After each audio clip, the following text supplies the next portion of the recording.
What the hell is a cozy game? It's a genuine question I've been struggling with, as I feel like we live in this gamer world where the cozy genre is this objective thing. Go to r/cozygamers and there's a full catalog of cozy games such as Infinity Nikki and Emily's Away, which last I checked is about getting friend zoned. How is that cozy? I feel like I'm being gaslit into believing that there's this whole genre that fits this vague ass definition of gathering, growing, and nurturing. Hey bro, as long as it has farming and /or pixel art, that's a cozy game. Come by my original one-of-a-kind game, Classic Ass Valley, where you farm little me's. But cozy games are real, despite what the clickbait YouTube title says. I've played cozy games.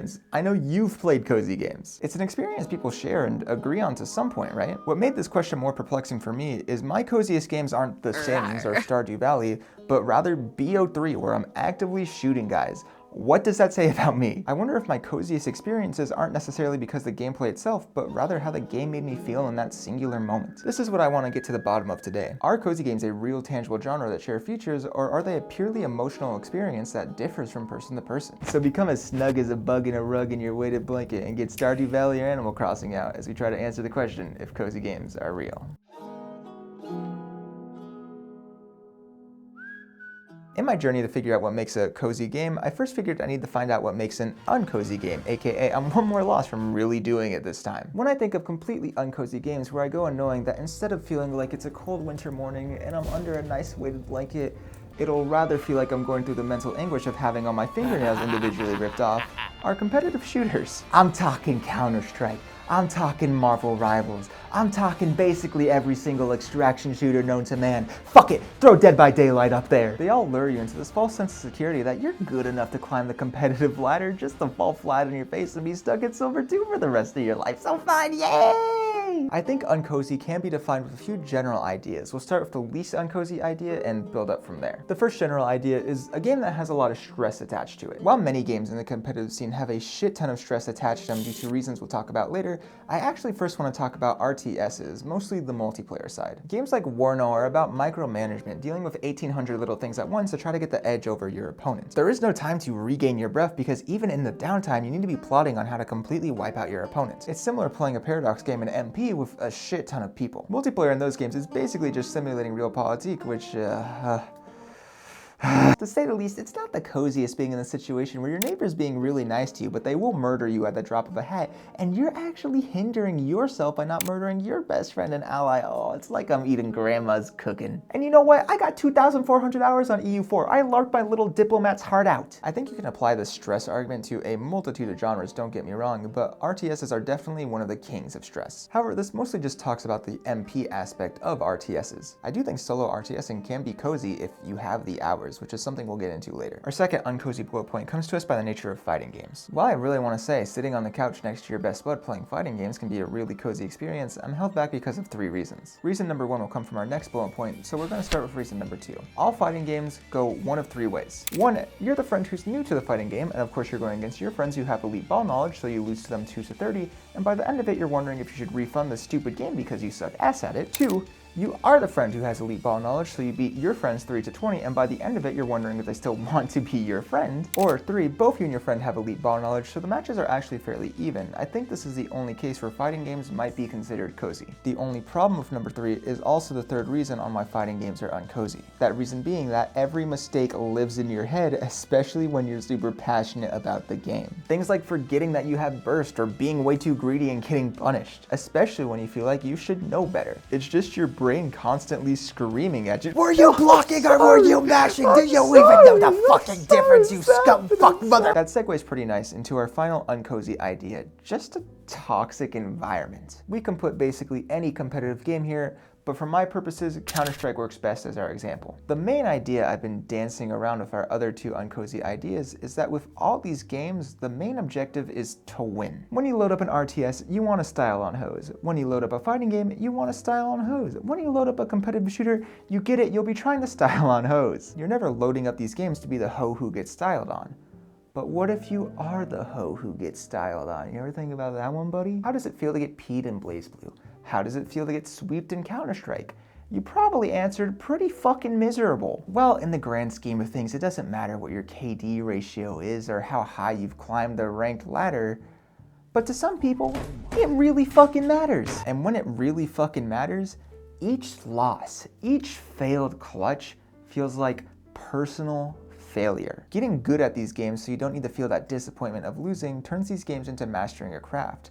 That craft just happens to be hitting fat dingers with a deagle. Each ranked loss is a constant reminder of how you need to improve, and a reminder that even though you've spent hundreds of hours in this game, you actually suck ass, and the only way to get better is to spend thousands of hours in this game. It really doesn't help that winning these games is one of the greatest dopamine rushes you can get in this fleeting life we as humans live. In CS, when all your teammates are dead, it's a 1v5 and you gotta clutch up. The heart starts pounding, the stress pours in, but man, hearing all your teammates cheer for you and actually pulling it off, nothing like it. Same when you're making a big attack in an RTS that can completely change the outcome of the game. Or when you're down to your last character in fighters and you need to 1v3. It's the feeling of succeeding in those moments which makes all these games so great. But don't be fucking surprised when they're the only thing you do for recreational fun and you look like a 49-year-old man at the tender age of 21. It's a vicious cycle that draws you in where maybe this time you play a little bit better and maybe this time you actually clutch up, but you can't always clutch up, which will lead to you practicing more, which will lead to you caring more, which will lead to each loss feeling worse and worse, which will make you feel more and more hollow. But maybe, just maybe I could put up with that if it wasn't for the toxic ass teammates these games create. Everything I just said, apply it to the other 4 dudes in the lobby and none of them are going to be level-headed. So now we add the stress of not only wanting to win the competitive shooter, but also being screamed at by a man who should maybe, just maybe think about taking it down from calling you a slur to, hey bud, this is how you can do better next time. Not to even mention the stress of letting your friends down if you're in a queue with them like, dude, holy fuck. So to summarize, these are uncozy bullet points. The biggest one is the objective to win, which leads to a vicious ranked cycle. Second is how utterly bad it feels to lose, making your brain call you a dumb moron when in reality only sin you did was not be good at a fucking video game. And last but not least is the stress playing these games bring, whether that be the stress of micromanaging a nation or the stress of letting your teammates down. I think people can universally agree that if a game has these elements, it's uncozy, right? And if we just did the opposite of what I described, we'll get a cozy game, right? It's not like what's cozy and uncozy is super subjective, right?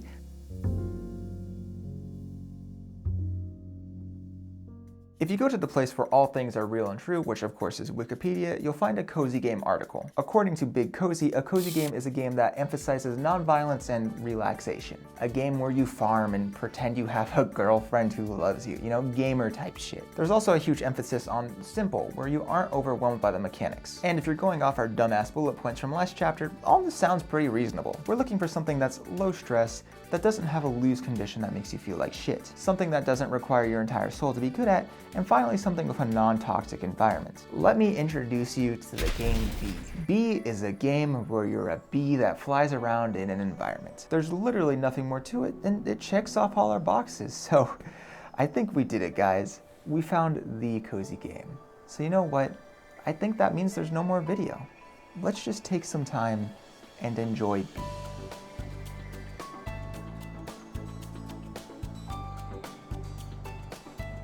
You know what, I fucking take it back. This isn't cozy at all. This is fucking boring. I think Bee is a prime example that even if you check off all the boxes, it doesn't automatically make you a cozy game. You need an actual game to stand on, and in Bee, you're a fucking bee. Like, with all that being said, I want to talk about the game that inspired this video. A game that, if you put a gun to my head, I would say is probably my coziest game. This of course being the PopCap classic of Plants vs. Zombies. If I'm honest, I hadn't given PvZ much thought until recently when I was playing it in Discord with some friends watching me. Those late nights shooting the shit with my friends while playing PvZ made me realize how warm it made me feel. How fuzzy inside. I felt cozy. But I didn't know why it made me feel cozy, which is my entire problem with the cozy game discourse. I knew I felt cozy, but I couldn't explain it to you. So let's try. Let's take a massive step back and try to really explain why PvZ made me feel cozy without bringing up the big N. I really don't want to wake him up because if I do, he ruins this entire video. First and foremost, I do think there's a real argument that simple games can be cozier. PvZ is pretty close to just being an actual children's video game, so I'm pretty sure you could give this to a casual me mom and a casual baby, and they'd both pretty quickly understand that you plant pea shooters to defend yourself from zombies. But it can't just be one-dimensional like B. If PvZ was literally just sunny lawn levels for the entire game, there really wouldn't be much to talk about. But PvZ actually has fluid gameplay which changes throughout with the nighttime levels, the pool levels, and the roof levels, which all add new gimmicks which the player needs to deal with. PvZ really tries to keep the gameplay fresh even if the basic tower defense mechanics hold the same. This is more of a good game concept than it is a cozy game concept, but if you want to be considered a cozy game, you can't just be simple. Having your game be simple isn't an easy trick to make your game cozy, it's an easy trick to make me go Cozy games need to pull us from the real world, which comes from having actual brain engagement. But there's also a level of too much brain engagement, which we talked about in part 1 with games like Warno. PvZ threads this needle perfectly, but if I'm honest, I would skew it more to the easier side than the hard side. If you have half a brain, no zombie is ever going to eat your brains, let alone get to the fucking lawnmowers. But it doesn't just stop at the gameplay.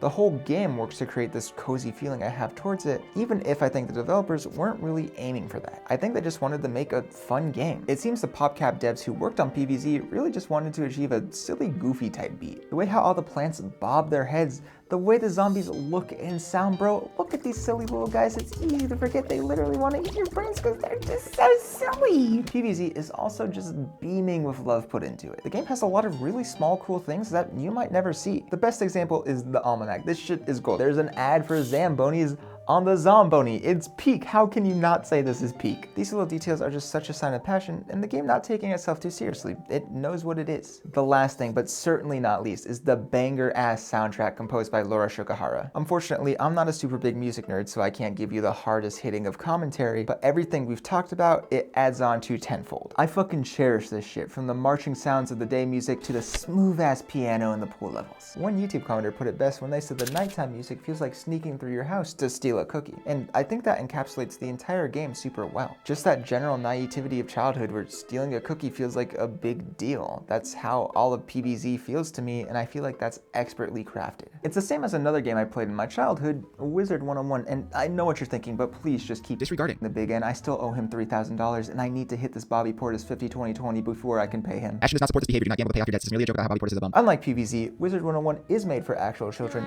so the general game design is definitely to provide a sense of wonder. The music for the commons fits this build perfectly. It gives you the sense of there's this whole wizarding world to explore. Go out and get it. Legit. Basically, all the music in Wizard City is just that, and it always makes me feel warm and fuzzy inside. Wizard 101 is also decently simple. Unlike most MMOs where you're just going to be pressing the same 3 buttons over and over again, Wizard 101 is a turn-based deck builder, where the player gets pips to cast cards, which then does damage. A lot more goes into it as the game goes on, but it's a simplistic system that really isn't hard to learn at all. To be successful, you will need to have a general idea of how to deck build, but it literally just boils down to thinning the shit out of your deck so you always draw the same 2 cards. It's probably the weakest part of the game, as even though you're not pressing the same 3 buttons over and over again, using the same 2 cards is basically the same concept. But it does add to that coziness. It's something that's pretty simple that will never overwhelm your brain. Now I'm trying really hard not to wake up again, but I feel like I can't talk about Wizard 101 and coziness without also talking about the late 2000s, early 20s. Oh my, shh,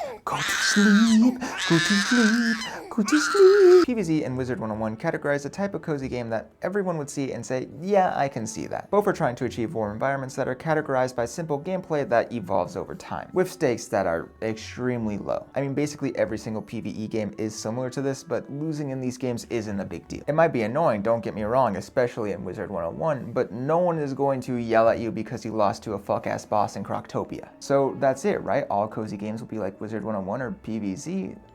Well, remember how I said BO3 is one of my coziest games and how it has nothing in common with PvZ or Wizard 101? Well, let's start off with this dumbass game I can't stop thinking or talking about. Out of the 16 videos you can watch on my channel, 3 of them include me talking about BO3 zombies. Might as well just become a fucking BO3 channel at this point. I say I can't stop talking about them for whatever reason, but in reality, I know why. It's because, unironically, BO3 Zombies is probably one of my top 5 games of all time. But it's not just that BO3 Zombies is super fun, it's also that it's really cozy to me. I made a whole video talking about Wanted, basically jerking off the map and saying how good it is, but something I didn't bring up is how it makes me feel warm, how it makes me feel like I'm at ease, just like PvZ. But last I checked, in PvZ, I'm not blowing dudes' heads off, and in BO3, there isn't music that makes me feel like I'm stealing a cookie, man. So what makes BO3 so cozy to me? I actually really struggled with this question. BO3 seems like it would break all the rules of a cozy game. But after talking to some friends, I got a general idea of what could be the case. Let me introduce you to the concept of elite ball knowledge. We already did talk about it a little bit in the fighting game segment, but I do think it plays a decently big part in making a game cozy. It's basically just mastery of a game where your brain can multitask while it also plays it. BO3, without a doubt, is one of these games for me. Not all BO3 maps are cozy. If you watch the Cold War video, you fucking understand. But especially modded maps like Wanted, Das Herrenhaus, Risti, Classified, and all of the FNAF maps are maps I can load into and basically just put myself on autopilot. There will be times where I need to lock in, but for the most part, I'm just cruising. It helps a lot that BO3 is very simple gameplay-wise. I mean, you're just going around shooting zombies. It's COD, bro. There's nothing crazy. But with that said, I do think elite ball knowledge can apply to just about any game. One of my friends finds Dark Souls 3 to be extremely cozy, and he says it's mostly because of that elite ball knowledge. He's played it so much to the point where he can basically play it the way I play BO3. It's crazy because that's a fucking Souls game which isn't really known for patting you on the back and telling you it's gonna be okay, bud. It's more of a stab you and leave you for dead in the mud type beat, you know what I'm saying? But I doubt he's the only one to find DS3 really cozy. Hell, I find DS1 really cozy, but I can't bring that up because if I do, Big N will come and break my legs. A massive giant stinker with this idea though is I never play BO3 zombies alone. I associate that game with getting in a Discord call and shooting the shit with my friends. So if we're going off of pure gameplay, I don't know if BO3 has any cozy elements like PvZ or Wizard 101. It's the same with other multiplayer games I find cozy like Left 4 Dead or Killing Floor. Maybe if I really tried, I could come up with an argument that sounded legitimate, but I don't think it would sound genuine. It would be me desperately trying to fit something that's so subjective into an objective genre and saying, as long as it follows these bullet points. So where does that leave us? Maybe there are some loose conditions that make a game cozy, but there's a huge flaw in that something that I find cozy could make another person completely roll their eyes. How do I reasonably look at Dark Souls 3 and then look at Plants vs. Zombies and say, yeah, both these games fit the cozy genre? Well, maybe I don't. Maybe cozy games aren't even real.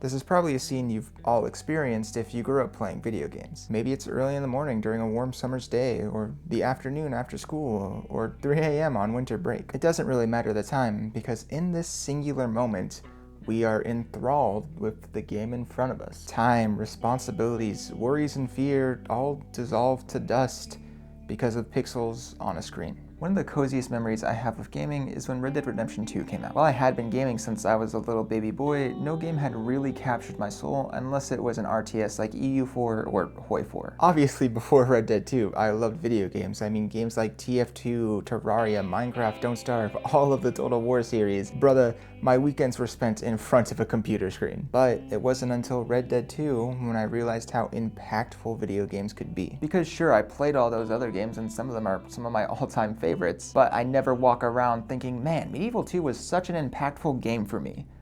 I still actively think about Red Dead 2 to this day. But to my point, I think Red Dead 2 is extremely cozy because I think back to that 14-year-old kid who was about to have his pea-sized mind shattered. It's the same with Baldur's Gate 3. I can try to make the argument that it's elite ball knowledge, that the music is composed in just the right way, that the characters are so well written, or some other argument to try to explain why it is a cozy game. But the reason I find it cozy is because I think back to the summer of 2023 when I was depressed as shit, and it was my singular light. A light that served as one of the greatest distractions as things slowly got better. I think of a game that blew my 19-year-old mind, and how in that singular moment, I felt that childlike naivety that Red Dead 2 made me feel 5 years prior. All I can say is it made me feel a certain way, a way that couldn't pull me from the screen. Coziness is such a personalized feeling that there is no real argument. I genuinely tried so hard to make an argument for why Wizard 101 is cozy, a legitimate argument, but at this point, just let the Big N wake up and break my legs because he knows the only fucking reason I find that game cozy is because I played it as a child in the 2010s. I look at BO3 and I wonder, do I find the gameplay cozy or do I find the memories of me and my friends just shooting the shit cozy? Because as I said, I can't play zombies solo, but get me in a lobby with some of my friends and we can play that shit for hours on end. How do you make an argument for something that's purely emotional? But even with all that said, I don't think nostalgia and emotions are the only thing that make a game cozy. There is somewhat of a loose formula. For this video, as an experiment, I played Stardew Valley for hours and hours on end. I didn't get Stardew for this video. I had it beforehand and I had 50 hours on it apparently, but I really couldn't remember anything about it. So I wanted to run an experiment. Can a game that I have no nostalgia on make me feel cozy? Does the cozy game have some mastered cozy formula? And for the first 3 seasons of Stardew Valley, it seemed nostalgia was winning. I didn't feel cozy at all. Don't get me wrong, I enjoyed the hell out of it. I assure you, me staying up till 4 in the morning playing Stardew Valley was essential to making this video. But for those first 3 seasons, Stardew was just a fun, addicting game. Whether I was trying to catch a fish that was doing the Michael Jordan 3 legs double split cross up on my ass, or just trying to romance Penny, I enjoyed it. So I went into winter thinking my thesis is complete. Cozy games are just nostalgia and nothing more. But then right as winter hit and my crops died and the snow fell, I felt cozy. And of course, I couldn't really tell you why. Maybe it was the melancholic winter music. Maybe it was because I was reorganizing my farm. Maybe because I was playing it at 3 a.m. when the world was asleep and the only thing keeping me company was the heater on a cold November night. But no matter the reason, a game that I don't have nostalgia for made me feel cozy. So that brings credit to the idea that there is a way to make a game cozy, that there's some loose idea you can follow. So yes, gameplay and mechanics are important to making a game cozy, but also so are feelings and emotions you specifically attach to that game that maybe no one else will attach to that game. Those feelings could be attached to Plants vs. Zombies because of a masterfully crafted, inviting, and warm environment. Or BioShock because of the mastery you have of it. Or Dark Souls 1 because you attach it to making your first YouTube video. So without a doubt, cozy games are real. That's a feeling we all share, a feeling we all experience, but the idea you can fit all cozy games into the singular genre isn't. Cozy games as a fundamental objective thing are fake. As if I can't make a logical argument on my coziest games, how can I expect anyone to make a logical argument on theirs? Happy holidays, Die Hard Asters. I hope you're doing well and I hope you're able to enjoy whatever you find coziest this cold, happy season. And as always, see you in the next one.